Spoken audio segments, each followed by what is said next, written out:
எங்க யோசுவா நினைச்சிருக்கலாம், நான் போய் இந்த எதிரிகளை ஆக்சுவலா சண்டை போடணும், மிலிட்டரி வார்ஃபேர், கடவுள் அதுக்கு வேண்டி ஏதாவது டிப்ஸ் கொடுப்பாருன்னு பார்த்தா இந்த புஸ்தகத்தை எடுத்து பேசிக்கிட்டு இருந்தாரு கடைசியில்.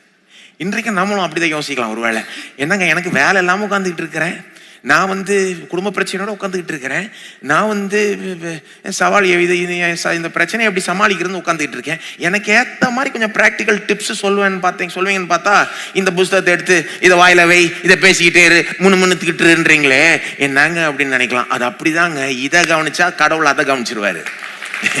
நீங்க இதை கவனிச்சீங்கன்னா அவர் உங்க வேலையை கவனிச்சிருவாரு. உலகத்துடைய அப்ரோச் என்ன தெரியுமா? பிரச்சனை என்னவோ பிரச்சனையை மட்டும் ஃபோக்கஸ் பண்றது. இதான் பிரச்சனையா, ஓகே இதே ஃபோக்கஸ் பண்ணுவோம், இதே நினைப்போம், இதை எப்படி சால்வ் பண்ணுவதுன்னு இதுக்கு ஏற்ற சொல்யூஷன் எல்லாம் கொண்டு வருவோம். இது கிறிஸ்தவ அப்ரோச் அது கிடையாது.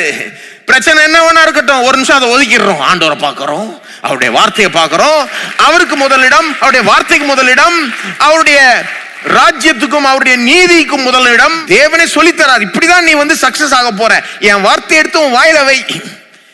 இது எப்படி நடக்கும்னு ஜனங்க கேட்கிறாங்க. தேவனுடைய வார்த்தையின் வல்லமைங்க, இது தேவனுடைய வழிங்க. அவருடைய வார்த்தை எடுத்து வாயில வைக்கிறப்போ, அதை முணுமுணுக்கிறப்போ, தியானிக்கிறப்போ, அதன்படி செய்யறப்போ நாம செய்வதெல்லாம் சக்சஸ் ஆயிடும்.